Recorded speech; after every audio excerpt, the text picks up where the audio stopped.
João 14, 15 a 31. Como a gente está numa época de festas de fim de ano, a gente se lembra de que a gente tem que comprar presentes. Semana que vem tem elefante branco, né? Tem que comprar algumas coisinhas aí. Muitas pessoas já estão se preparando aí para a ceia do Natal, para a ceia de Ano Novo. Tem muitas despesas nesse final de ano. E a gente, então, para economizar, a gente sempre procura os lugares onde tem promoções, onde tem ofertas, para que a gente consiga, então, o melhor preço.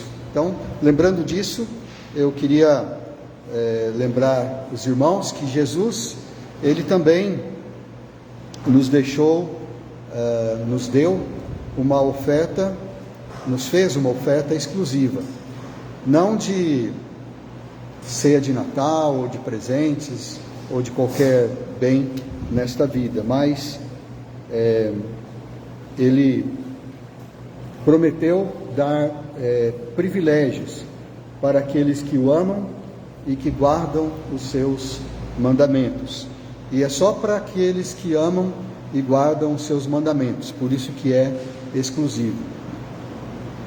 Então vamos ficar de pé, aqueles que podem, e vamos ler então João, capítulo 14, versículos 15 a 31. Se me amais, guardareis os meus mandamentos.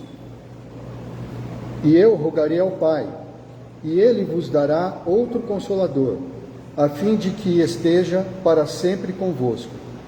O Espírito da verdade, que o mundo não pode receber, porque não o vê, nem o conhece. Vós o conheceis, porque Ele habita convosco e estará em vós. Não vos deixarei órfãos, voltarei para vós outros. Ainda por um pouco, e o mundo não me verá mais. Porém, vós me vereis, porque eu vivo, vós também vivereis. Naquele dia, vós conhecereis que eu estou em meu Pai, e vós em mim, e eu em vós. Aquele que tem os meus mandamentos e os guarda, esse é o que me ama. E aquele que me ama será amado por meu Pai, e eu também o amarei, e me manifestarei a ele. Disse-lhe Judas, não o Iscariotes: de onde procede, Senhor, que estás para manifestar-te a nós e não ao mundo? Respondeu Jesus: se alguém me ama, guardará a minha palavra, e meu Pai o amará, e viremos para ele, e faremos nele morada. Quem não me ama, não guarda as minhas palavras. E a palavra que estáis ouvindo não é minha, mas do Pai que me enviou. Isto vos tenho dito, estando ainda convosco. Mas o Consolador, o Espírito Santo, a quem o Pai enviará em meu nome, esse vos ensinará todas as coisas e vos fará lembrar de tudo o que vos tenho dito. Deixo-vos a paz, a minha paz vos dou. Não vou-la dou como a dá o mundo. Não se turbe o vosso coração, nem se atemorize. Ouvistes o que eu vos disse: vou e volto para junto de vós. Se me amasseis, alegrar-vos-eis de que eu vá para o Pai, pois o Pai é maior do que eu. Disse-vos agora, antes que aconteça, para que quando acontecer, vós creiais. Já não falarei muito convosco, porque aí vem o príncipe deste mundo, e ele nada tem em mim. Contudo, assim procedo para que o mundo saiba que eu amo o Pai e que faço como o Pai me ordenou. Levantai-vos, vamos-nos daqui. Vamos orar? Obrigado, nosso Deus, pela Tua palavra. Agradecemos porque nós podemos ter na nossa própria língua, podemos compreender, podemos meditar, podemos, Senhor, nos apropriar das lições e aplicar em nossas vidas.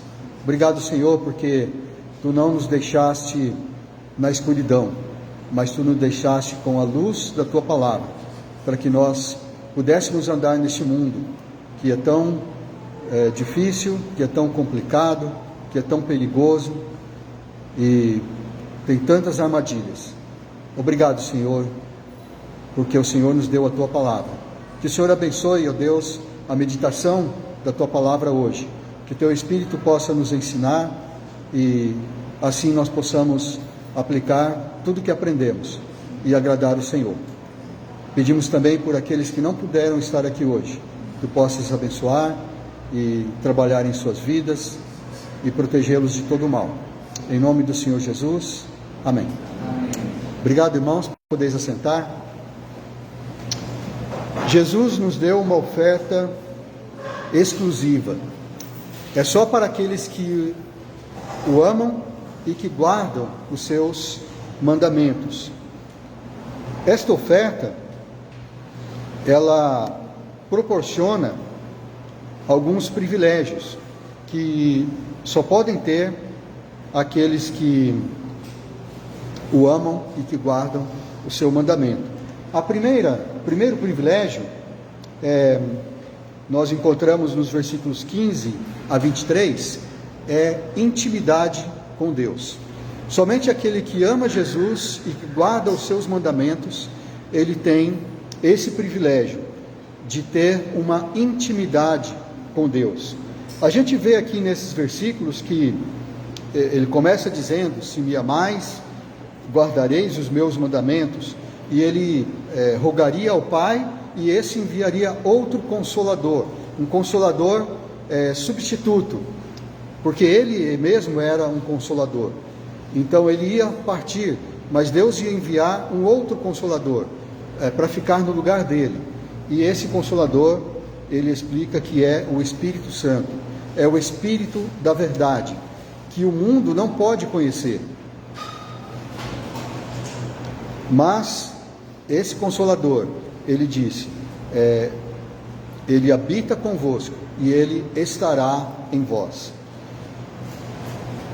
E ele continua dizendo que ele não nos deixaria órfãos, que ele ia para o Pai, ou seja, que ele ia nos deixar, mas ele ia voltar. E ele continua dizendo que aqueles que o amam e guardam os seus mandamentos, ele também vai amar, e o Pai vai amar, e ele e o Pai juntos viriam para ele, para essa pessoa, e fariam morada nele. Olha só que privilégio: o Pai, o Filho habitando em nós através do Espírito Santo, a Trindade habitando em nós. Que privilégio nós temos de poder falar com o Pai diretamente. Ninguém teve esse privilégio, nem mesmo aqueles grandes profetas do Antigo Testamento.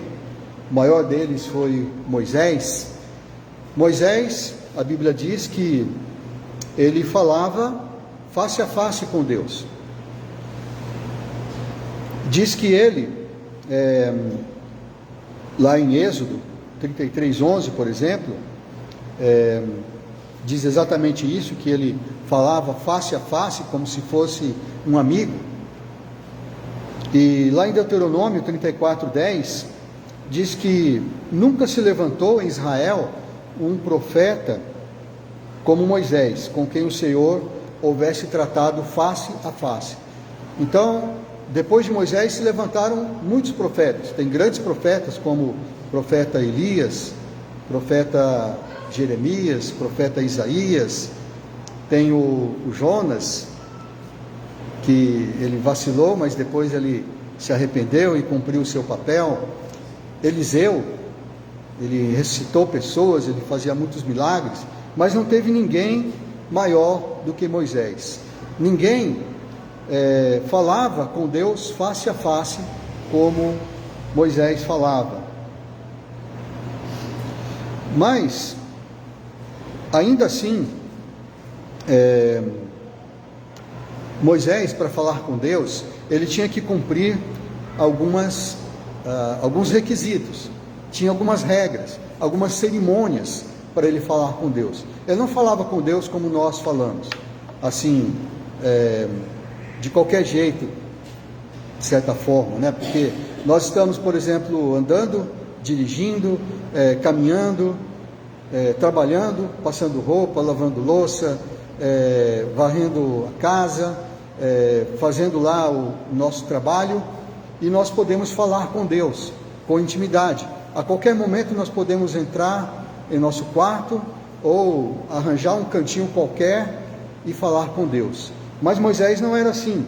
Quando ele foi falar com Deus, naquele momento, primeiro encontro que ele teve com Deus foi lá na sarça ardente.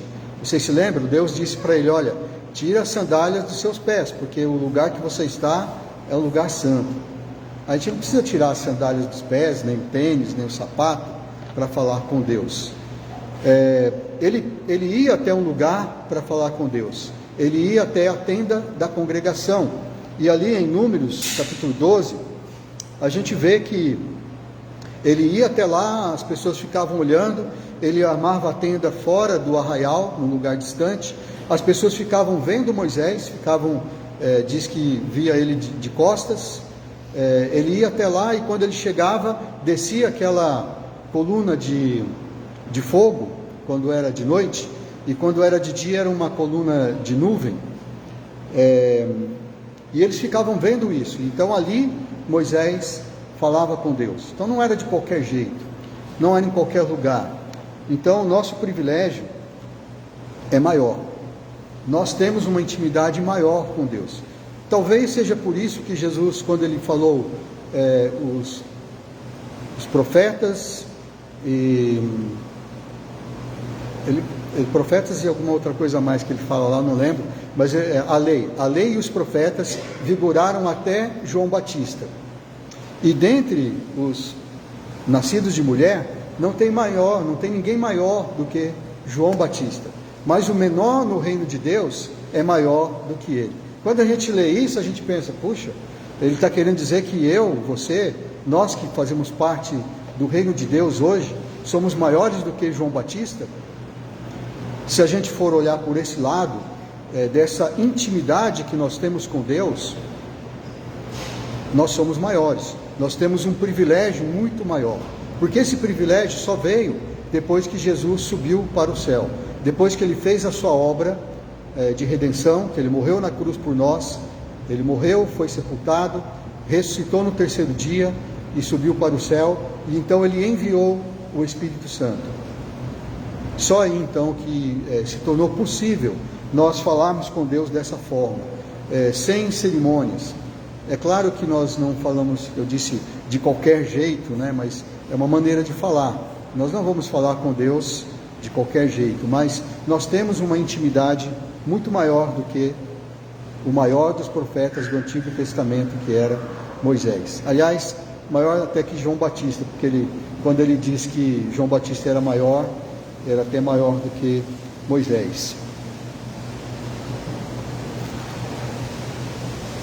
Essa intimidade que nós temos com Deus, Paulo, ele fala, por exemplo, em 2 Coríntios, capítulo 3, versículos 4 a 13, ele compara, ele fala, dos apóstolos, ele se incluindo entre os apóstolos, eles eram maior do que Moisés, porque eles não precisavam usar aquele véu que Moisés usava, porque quando Moisés ia falar com Deus, o rosto dele brilhava, e as pessoas ficavam assustadas, porque o rosto dele ficava brilhando. Então ele colocava um véu, e aí o Paulo então ele diz: olha, nós não somos como Moisés, não precisamos desse véu. Mas junto com esse privilégio que nós temos, esse privilégio maior de termos esta intimidade com Deus, de podermos falar com Deus em qualquer momento, nós também temos uma grande responsabilidade.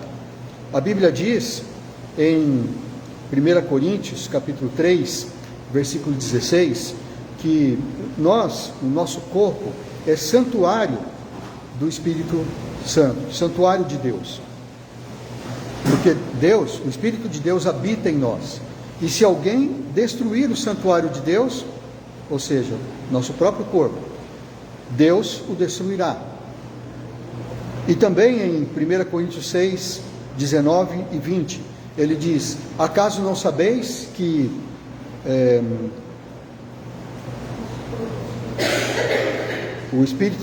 o vosso corpo é santuário do Espírito Santo, que habita em vós e que não sois de vós mesmos? Pois fostes comprados por preço. Agora, pois, glorificai a Deus no vosso corpo.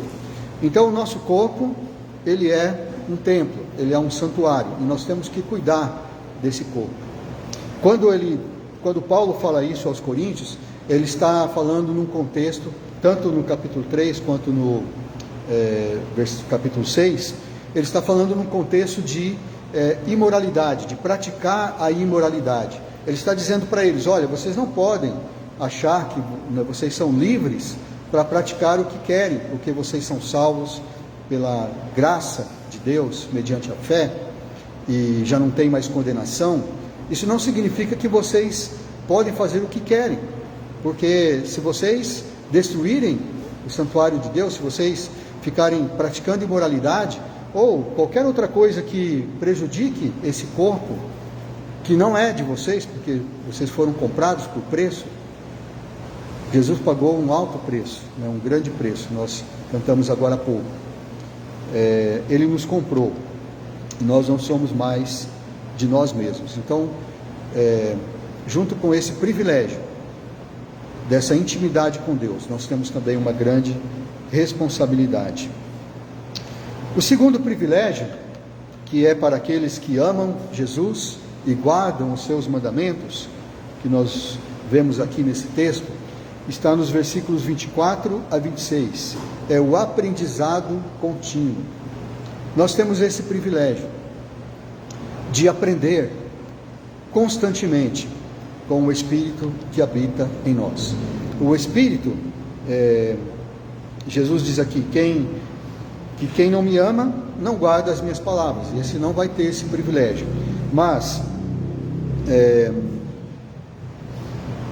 o Consolador, o Espírito Santo, a quem o Pai enviará em meu nome, esse vos ensinará todas as coisas e vos fará lembrar de tudo que vos tenho dito. Então, ele habitando em nós, ele vai nos ensinar, ele vai nos fazer lembrar de tudo que Jesus disse.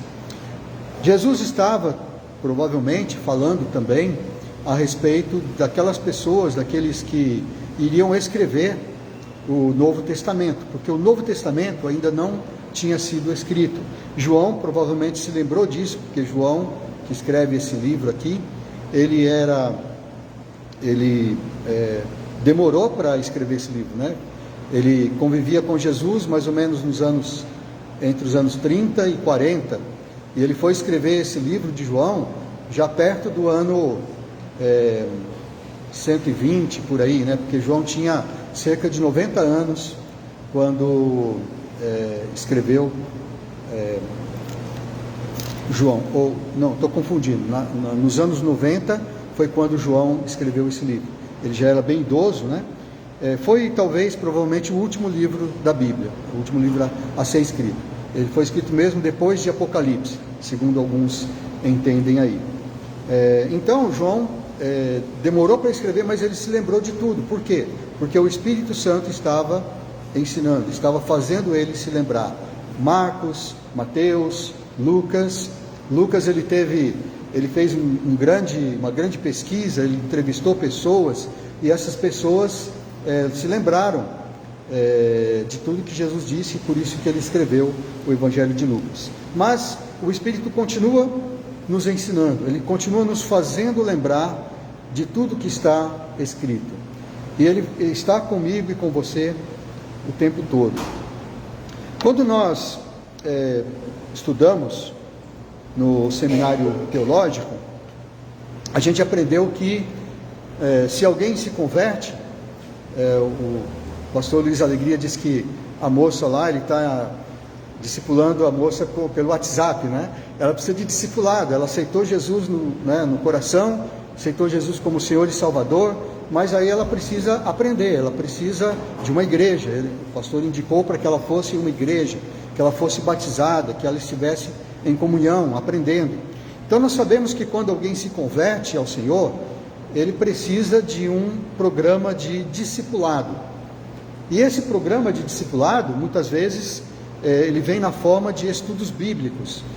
Então você vai na casa da pessoa, a pessoa vai na sua casa, fora dos cultos, né? Fora o que eles já aprendem nos cultos, no momento especial, para aprender os princípios básicos da fé, da perseverança, da importância de manter comunhão na igreja e tudo isso. Mas esses ensinos, esse programa de discipulado, ele não acaba quando termina esses estudos, porque esses estudos talvez duram alguns meses, semanas, alguns meses, mas não para por aí. O discipulado verdadeiro, ele continua. Enquanto nós estamos vivos, enquanto nós estamos vivendo neste mundo, nós estamos participando do programa de discipulado do Espírito Santo. Ele está nos ensinando. E quando a gente fala do Espírito Santo habitando em nós, de manifestações do Espírito Santo, normalmente a gente pensa em coisas como dons de línguas e milagres grandiosos, poderes miraculosos e profecias, coisas assim. Mas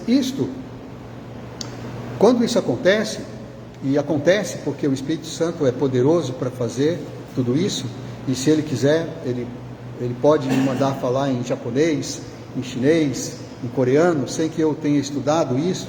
Ele pode curar alguém, né? Curar do câncer, ele pode curar paralíticos, ele pode ressuscitar mortos, ele pode fazer tudo isso, e ele faz certamente segundo a sua vontade. Mas isto são exceções. E tanto são exceções que quando acontece alguma coisa assim, quando a gente testemunha algum poder miraculoso, a gente fica espantado, porque a gente nunca viu coisa parecida, porque isso não é comum, são exceções. Mas a maior parte do trabalho do Espírito Santo é no dia a dia, é no cotidiano, é quando ele está nos ensinando. Ele normalmente se manifesta através de amor, alegria, paz, longanimidade, benignidade, bondade, fidelidade, mansidão e domínio próprio. Quando nós conseguimos nos comportar dessa forma, quando nós conseguimos manifestar esses dons do Espírito Santo, é Ele que está agindo em nós. Quando você consegue tratar alguém com amor, com benignidade, com bondade, quando você é fiel e todos os frutos do Espírito, então é o Espírito Santo se manifestando. Isso acontece o tempo todo. A gente nem percebe, porque é o Espírito Santo trabalhando de maneira silenciosa.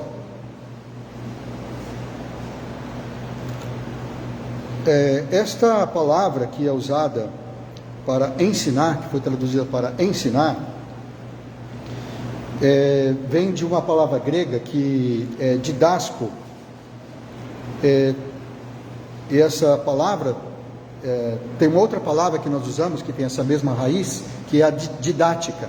Nós usamos essa palavra didática para nos referirmos a um método de ensino, uma maneira de se ensinar. Então o Espírito Santo, ele tem a sua própria didática, ele vai trabalhando conosco. Agora, como isso acontece, né? Como isso vai acontecendo em nossas vidas? Eu lembro de uma história bem interessante que aconteceu muitos anos atrás, quando a igreja era mais ou menos assim, né? Tinha esse muro aí, e nós fazíamos o culto lá embaixo, enquanto estava sendo construído, estava preparando para construir aqui onde nós estamos agora. Naquele tempo, teve uma noite em que o pastor Alden pregou, e ele falou sobre mais ou menos essas coisas que eu estou falando, sobre a necessidade de você dar bom testemunho, de você aprender, né, de você ter paz, e, né, como diz lá em Romanos 12, né, que é você andar em paz, né, e lá em Colossenses capítulo 4, né, falando que a nossa palavra deve ser sempre agradável e temperada com sal, né, aproveitar as oportunidades. Então era mais ou menos assim a pregação. E aí tinha um jovem casal que tinha uma filhinha de colo, uma criança de colo, e eles tinham um fusquinha. Então eles vieram, né, na igreja com o fusquinha e estacionaram bem em frente a essa casa que tem ao lado aqui, ainda tem a mesma casa ali. Eles estacionaram ali em frente, era domingo à noite ou quarta noite, eu não me lembro. Como a casa era usada para fins comerciais, eles acharam que não teria problema estacionar ali, bem na entrada do carro, né, na guia rebaixada ali. Então, eles pararam ali, né, estavam participando do culto, né, foi muito bom o culto, né, a comunhão e tudo.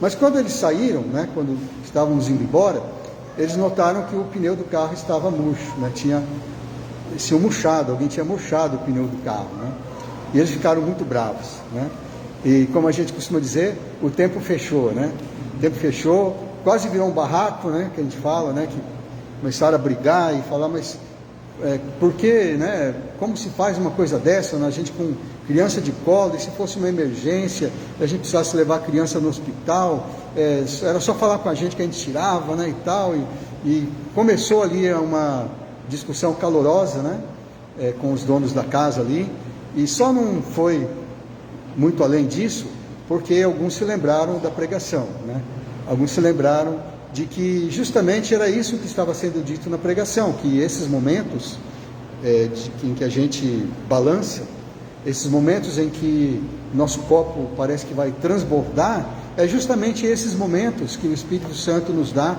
como oportunidade para a gente aprender, para a gente praticar aquilo que nós temos aprendido. Ninguém parou o carro numa guia rebaixada por aqui, não. Mas isso acontece, irmãos, e Jesus, então, ele disse justamente isso, que o Espírito Santo, ele nos ensina, ele habita em nós para nos ensinar, e ele nos dá essas grandes oportunidades. Um terceiro privilégio que nós encontramos aqui, para aqueles que amam a Jesus e guardam os seus mandamentos, é paz, mesmo diante das aflições. Ele nos dá paz, mesmo diante das aflições. E ele disse que a paz que ele nos dá, ele não dá como o mundo a dá. Porque no mundo você pode encontrar um certo tipo de paz, né? Quando está tudo bem, quando você está num lugar assim, vendo a natureza, né? Num lugar tranquilo, né? Quando as contas estão em dias, não tem nenhum boleto atrasado, né? E os filhos estão indo bem, estão sendo bem educados, estão tirando boas notas, né? Então você tem uma paz nesse mundo. Mas Jesus falou, olha, a paz que eu dou não é como a paz que o mundo a dá. E mais para frente ele até fala que no mundo nós vamos passar por aflições, mas é para nós termos bom ânimo, porque ele venceu o mundo. Então ele nos dá essa paz, só que esta paz é só para aqueles que o amam e guardam os seus mandamentos. Aqueles que não se importam com as palavras de Jesus, eles não podem ter essa paz, e nem podem conhecer, nem podem entender como alguém pode ter paz, mesmo no meio das aflições. Então isso nós encontramos aqui entre os versículos 27 a 31, ele disse, olha, vocês deviam se alegrar, se vocês me amassem, vocês deviam se alegrar que eu estou indo para o Pai.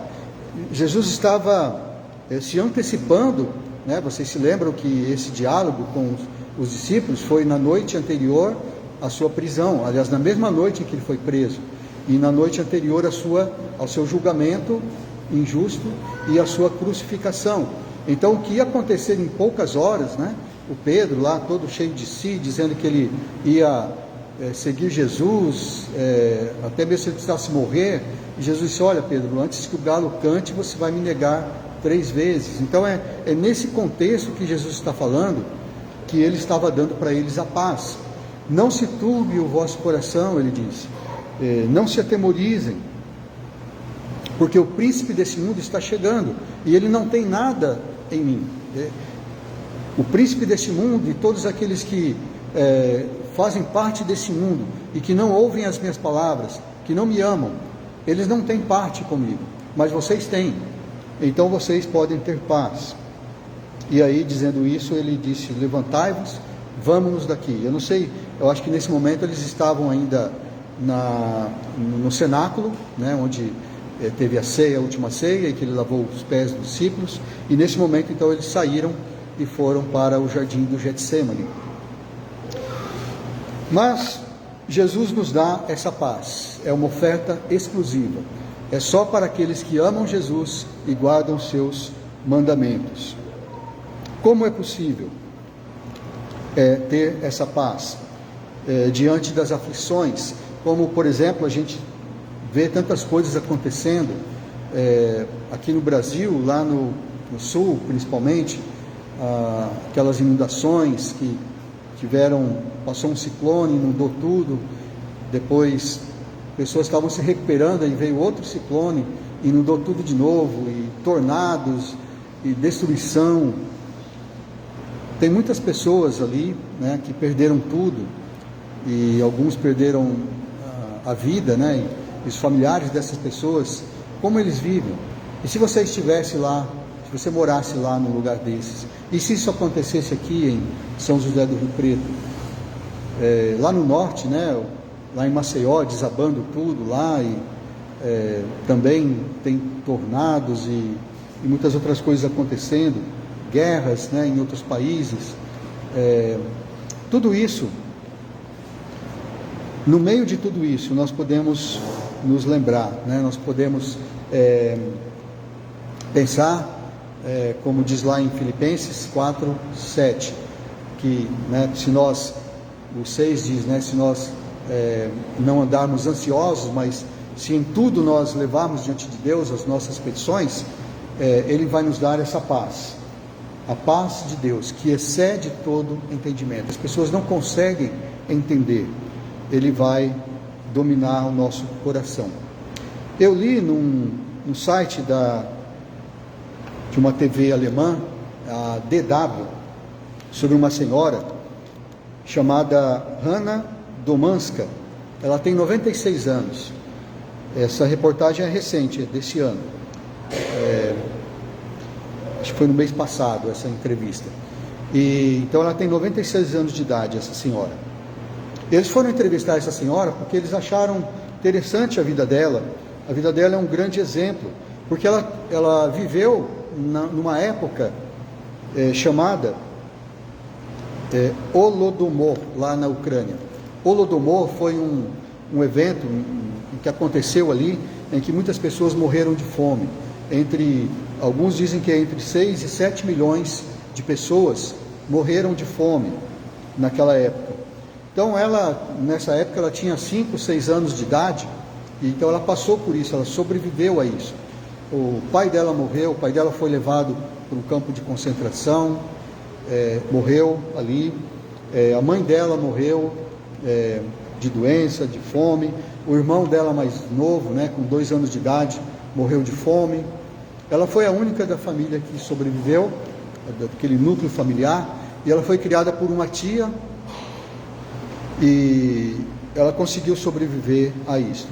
Então eles foram entrevistar essa senhora, e está ali no site da DW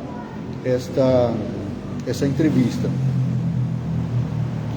Essa senhora ainda, ela teve que enfrentar, além desse Holodomor, ela teve que enfrentar a Segunda Guerra Mundial. Na Segunda Guerra Mundial ela também conseguiu sobreviver. Ela já era uma adolescente, ela teve que se esconder nas casas que estavam abandonadas ali, junto com outros jovens, para que não fossem levados reféns, e conseguiu passar também por toda aquela tribulação, conseguiu sobreviver. E hoje, com 96 anos de idade, ela está enfrentando mais dificuldade. Ela está enfrentando a guerra, porque a Rússia invadiu a Ucrânia.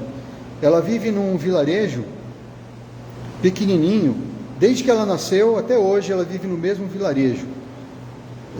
Deixa eu ver se eu acho o nome do vilarejo aqui. Severini, né? Parece um nome brasileiro, né? Severini é o nome do vilarejo ali. Moram 230 pessoas ali nesse vilarejo, bem pequenininho, e ela vive lá desde que nasceu até hoje. Olhando essa senhora, né, e essa entrevista e tudo que ela passou, e vendo, né, a cara simpática dela, né, o jeito dela de receber lá os que foram entrevistá-la, né, tiraram foto dela olhando pela janela ali, a gente vê que é uma senhora simpática, né, é uma senhora que, olhando para ela, parece que ela está em paz, mesmo tendo enfrentado todas essas dificuldades e agora ainda, praticamente no final da vida dela, ainda tendo que enfrentar esta guerra. Será que esta senhora é uma das pessoas privilegiadas que amam Jesus e que guardam os seus mandamentos? Eu não sei, porque na reportagem não se fala nada sobre isso. A única dica que eu vi, né, que eu olhei ali em uma das fotos, eram alguns ícones cristãos ali na sala dela, né, alguns quadros ali que os cristãos costumam colocar na parede. Então, eu acho que ela é uma senhora cristã. É a única dica que eu sei. Então, eu não sei se ela ama Jesus e guarda os seus mandamentos. Mas eu acho que é bem possível, né? E eu digo até provável que sim, porque esta paz que ela demonstra, né, mesmo diante de tudo isso que ela passou e ainda está passando, só pode ter aquele que ama Jesus e que guarda os seus mandamentos. Você ama Jesus? Você guarda os seus mandamentos? Então você é uma pessoa privilegiada. Você aceitou esta oferta exclusiva de Jesus. E você, então, tem esta intimidade com Deus. Você pode falar com Deus em qualquer momento, em qualquer lugar. Não tem cerimônia, né? Você pode dizer o que quiser para Deus, tudo que está no seu coração, e Ele quer que você faça isso. Você tem o Espírito Santo, e junto com o Espírito Santo, o Pai e o Filho. Você tem a Trindade habitando dentro de você. Você tem o privilégio de estar aprendendo constantemente. Em todo momento você está aprendendo, em todo momento há oportunidades na sua vida para que você coloque em prática aquilo que você está aprendendo da palavra de Deus. E você tem disponível uma paz inabalável, uma paz que o mundo não pode dar e nem pode compreender, nem pode conhecer, porque não conhece a Deus. Então, irmãos, que nós possamos viver sabendo que nós somos privilegiados e aproveitar esta oferta exclusiva, que é só para aqueles que amam a Deus, que amam a Jesus e guardam os seus mandamentos. Quais são os mandamentos de Jesus? A gente tem aqueles básicos, não é? Não matar, não roubar, não falar mal de ninguém, amar o seu próximo.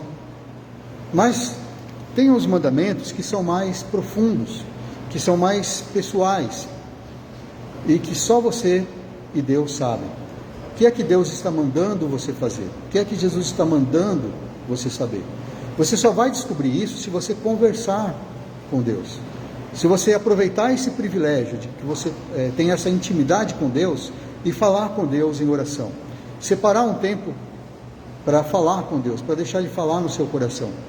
Separar um tempo para que você leia a Bíblia e medite, né, e deixe Deus falar no seu coração. O que é que Ele quer que você faça? Quais são os mandamentos que Jesus dá exclusivamente para você? Para que possamos cumprir esses mandamentos. Amém? Deus abençoe.